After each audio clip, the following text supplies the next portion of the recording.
자, 두 번째 강의 이제 시작하도록 하겠습니다. 여러분들 요 동영상 제가 매길 때는 구약 성서 신학 20-2가 될 거예요. 왜냐하면 이게 20이 이제 2020년도를 얘기하거든요. 그러니까는 방금 전에 들었던 것은 20-1 첫 번째 강의, 이번에 두 번째는 20-2.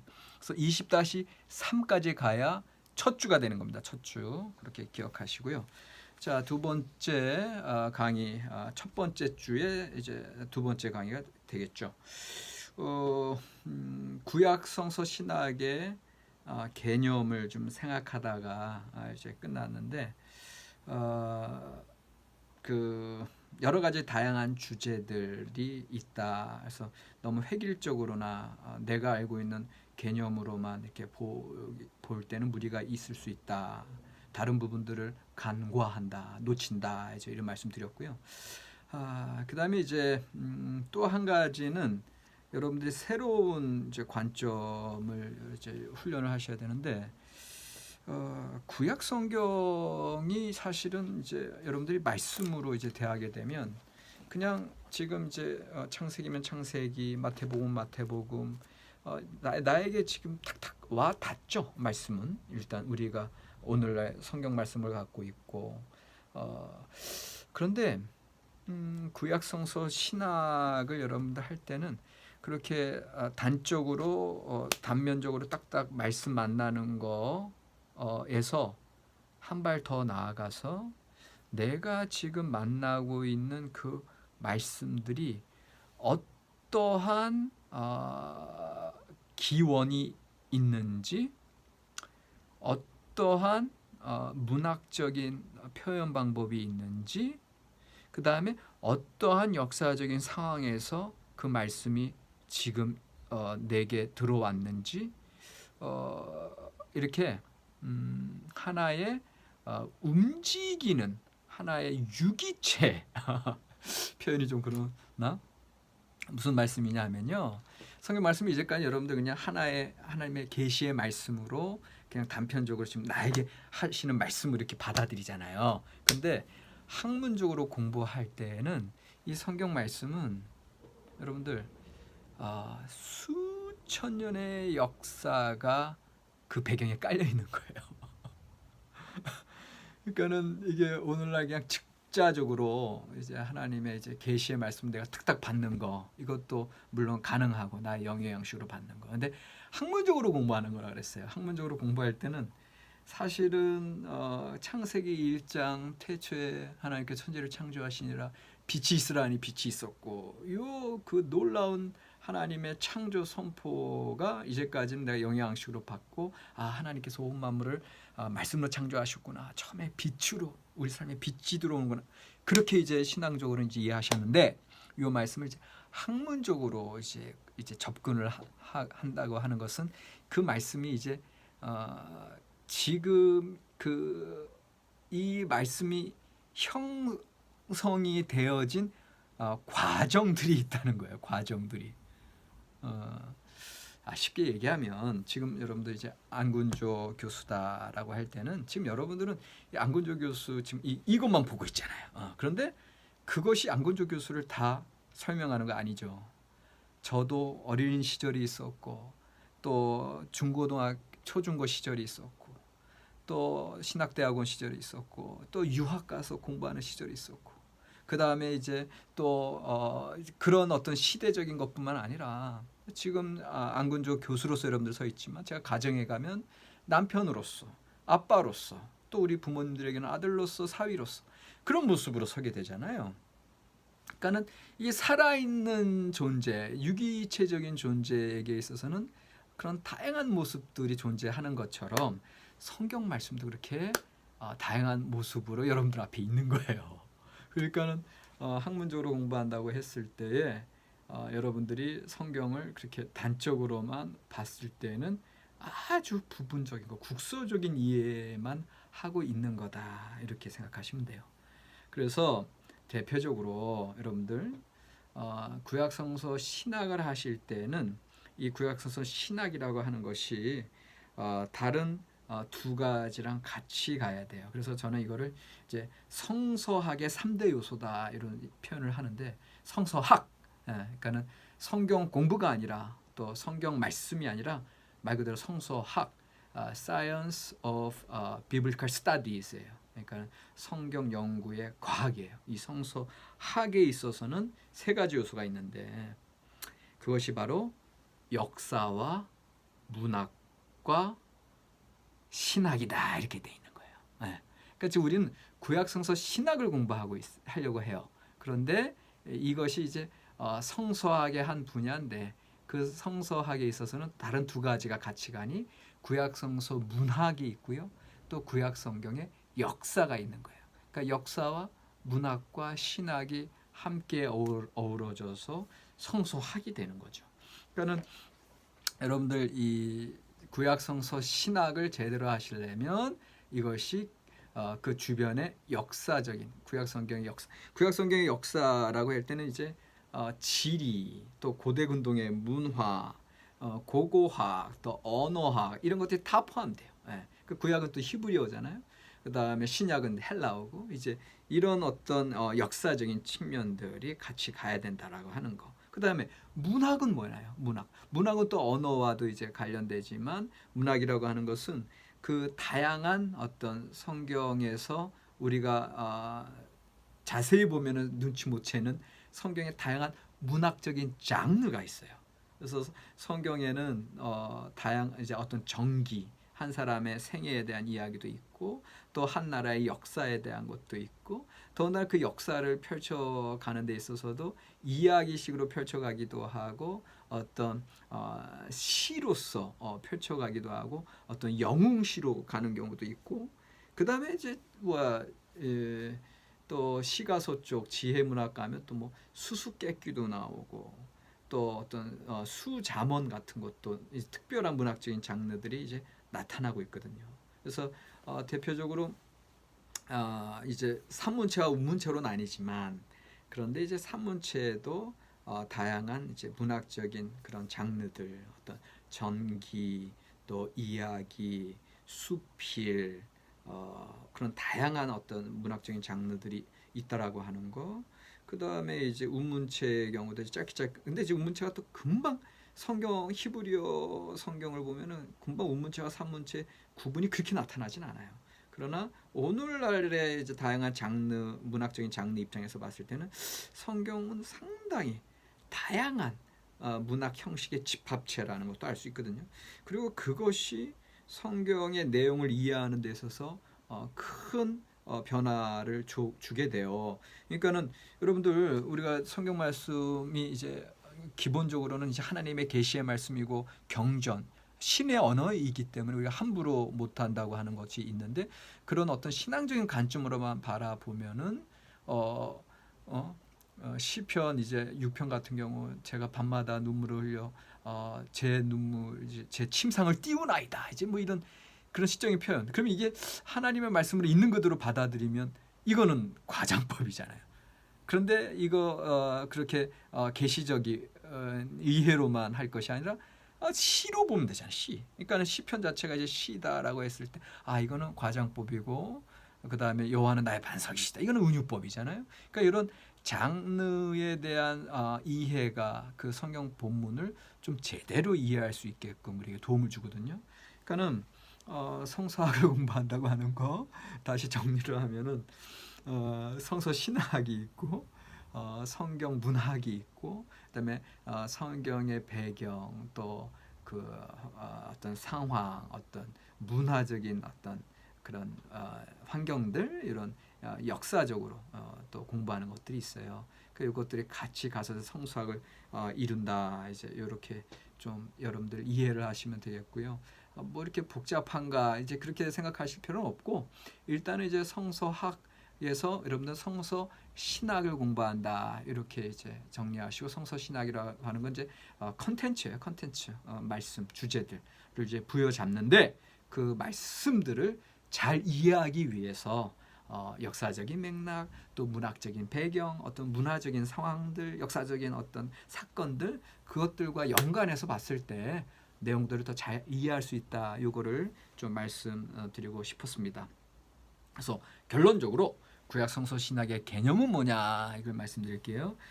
구약성서 신학은 구약성서의 개념입니다. 고대 이스라엘의 하나님 이해에 대한, 그러니까 고대 이스라엘의 하나님 이해에 대한 다양한 역사적인 기술과 신앙 고백적 내용들을, 다시 고대 이스라엘의 하나님 이해에 대한 다양한 역사적 기술과 신앙 고백적 내용들을 일정한 틀 안에서 이해하고, 일정한 틀 안에서 이해하고 체계적으로 형성한 중심 주제들을, 체계적으로 형성한 중심 주제들을 오늘날 삶 속에 적용하는 작업이다. 오늘날 삶 속에 적용하는 작업이다. 이렇게 보시면 되겠습니다. 다시 구약성서 신학은 고대 이스라엘의 하나님 이해에 대한 다양한 역사적 기술과 신앙 고백적 내용들을 일정한 틀 안에서 이해하고, 체계적으로 형성된 중심 주제들을 오늘날 삶 속에 적용하는 작업이다. 이렇게 일단은 여러분들 생각하시면 되겠습니다. 그러니까 여기서 중심되는 내용은 뭐냐면 하나님 이해가 이제 다양하게 펼쳐져 있다라는 소리고요. 그리고 그런 하나님 이해에 대한 다양한 내용들을 이제 일정한 틀 안에서 이해하는 거죠. 나름대로 이제 그 바라보는 관점들, 일정한 체계를 잡아서 그 체계가 잡혀야 요거를 오늘날 삶 속에 우리가 쉽게 적용할 수가 있거든요. 그러니까 아무렇게나 주먹구구식으로 이거 하다 보면은 어떤 경우에는 성경 안의 내용도 이제 부딪히는 내용들이 있거든요. 그러니까 이런 부딪히는 내용들을 이해하기 위해서는 또 그런 체계를 잡아 나가야 되는데, 얘기가 나왔으니 부딪히는 내용들을 한 가지 예를 들어서 좀 설명을 할게요. 여러분들 여호수아서를 보면은 가나안 정복 기사들이 나오죠. 이제 가나안 정복 전쟁이 이제 모세 후계자 여호수아를 통해서 이제 이루어지는데, 그런데 그 여호수아서를 보면은 단실의 어떤 군사적인 정복 전쟁, 여리고성을 필두로 해가지고 쫙 이제 가나안 지역에 그 기존의 이제 아모리 족속 내지는 가나안 족속들 다 물리치고 이제 나중에 땅 분배까지 완성하는 게 여호수아거든요. 그러나 이제 사사기 1장 딱 시작하자마자 다시 정복 전쟁이 계속되고 있는 게 나와요. 그러니까는 이제 그 예를 들면은 이제 여호수아서 10장, 여호수아 10장 40에서 43절, 또 여호수아 11장 21에서 23절에서는 정복 전쟁의 완성, 그다음에 땅 분배의 완성이 다 나와요. 한번 읽어드릴까요? 여호수아 10장 40에서 43절을 좀 읽어볼게요.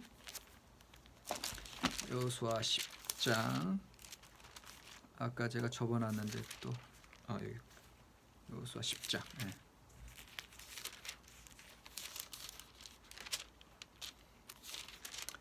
(40에서 43절) 이와 같이 여호수아가 그 온 땅 곧 산지와 네겝과 평지와 경사지와 그 모든 왕을 쳐서 하나도 남기지 아니하고 호흡이 있는 모든 자는 다 진멸하여 바쳤으니 이스라엘의 하나님 여호와께서 명령하신 것과 같았더라.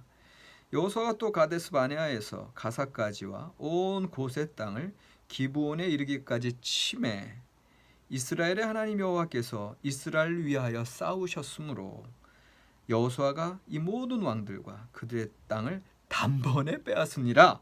여호수아가 온 이스라엘과 더불어 길갈 진영으로 돌아왔더라. 여호수아 10장 40에서 43절 단번에 빼앗았다 이렇게 나오잖아요.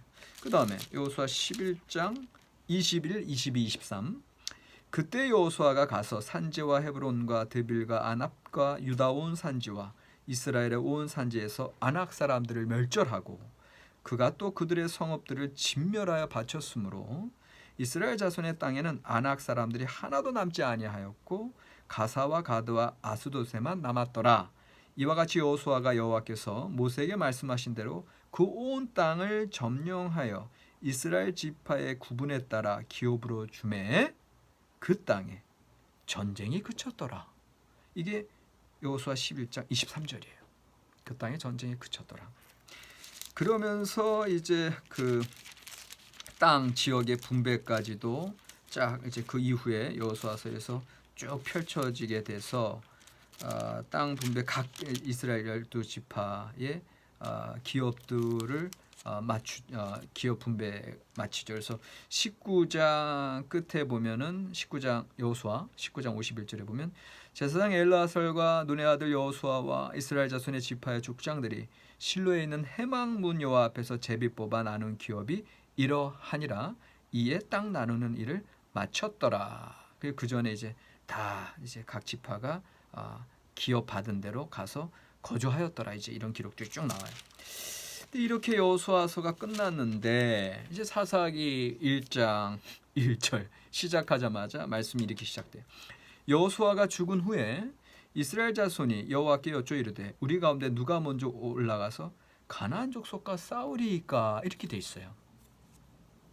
물론 여호수아 때까지 다 물리치고 땅 분배까지 마쳤는데 또 여호수아가 죽은 후에 다시 가나안 사람들이 다시 재침략해서 빼앗겼다 뭐 이렇게 얘기할 수도 있어요. 그렇게 이제 부드럽게 갈 수도 있으나 그러나 성경에서 분명하게 우리에게 알려주는 것은 이렇게 얼핏 보기에 이렇게 부드럽게 이어지지 않는 부분들이 많이 나와요. 실제로 성경에서. 그러니까 이런 부분들을 여러분들 이제까지 우리가 단편적으로만 이제 받아들였을 때는 이런 것들 이해하는데 이제 어려움이 있었는데, 그러니까 다시 말하면 아까 얘기했듯이 장님이 코끼리 만지듯이 이것도 만졌다가 저것도 만졌다가 그러다 나중에 보면은 이게 막 연합이 안 되지만 이제 우리가 성서 신학을 한다 그랬어요. 그러니까 전체적으로 이제 봤을 때는 이렇게 부딪히는 부분들이 이제 앞으로 많이 보일 거거든요. 그럼 이거를 어떻게 설명을 해야 되냐 이거죠. 이게 이제 우리가 성서 신학을 이제 하는 이제 중요한 이유 중에 하나가 될 텐데, 그러니까 이제 성서 신학을 한다고 했을 때는 이제 그 아까 제가 설명을 해드렸듯이 하나의 이제 살아있는 이제 그 모습으로 보는 거라 그랬어요. 그러니까는 안군조를 이해함에 있어서 교수로서도 이해하지만 또 목사로서 그 다음에 또 남편으로서 또 아들로서 아빠로서 이제 이렇게 이해했을 때 전체의 모습 확실하게 이해할 수 있고 각각의 단편 제가 여러분들 그 우리 자녀들한테 이제 학생들 대하듯이 교수처럼 대하면 되겠어요? 거기서는 또 아빠처럼 대해야 되고 어떻게 보면은 같이 아들들이랑 뒹구고 놀아야 되고 이런 다른 상황들이 있는 거거든요. 그러니까 그렇게 입체적으로 이해를 하는 눈을 우리가 이제 성서학을 이제 성서 신학을 공부하면서 익히는 거거든요. 그런데 이제 이런 그렇게 살아있는 어떤 그런 요소들로 이제 보는 것뿐만 아니라 한 가지 여러분들이 이제 성서학을 공부하면서 기억하셔야 될 건 뭐냐면은 요게 왜 여호수아서에서 그렇게 완성된 그 땅 정복이 왜 사사기에서는 아직도 일어나냐라고 했을 때는 그 여호수아서 사사기가 연이어서 한 번에 써진 게 아니라는 걸 반대로 증명하는 거죠. 그러니까는 만약에 한 분이 한 테이블에서 그 정해진 그 시간에 쫙 여호수아부터 사사기를 썼다면 그러면은 그렇게 모순된 내용은 안 나오겠죠. 근데 벌써 이 모순된 내용이 나온다고 하는 것은 두 가지 가능성이 있겠죠. 하나는 여호수아서를 쓴 분과 사사기를 쓴 분이 다를 수 있다라는 거고, 또 다른 가능성은 여호수아서 쓰고 나서 막 다른 일 막 하다가 뭐 다 막 이제 뭐 한 며칠이 지나고 몇 년이 지나서 사사기를 썼다고 하면은 이게 부드럽게 연결되지 않을 수도 있겠죠.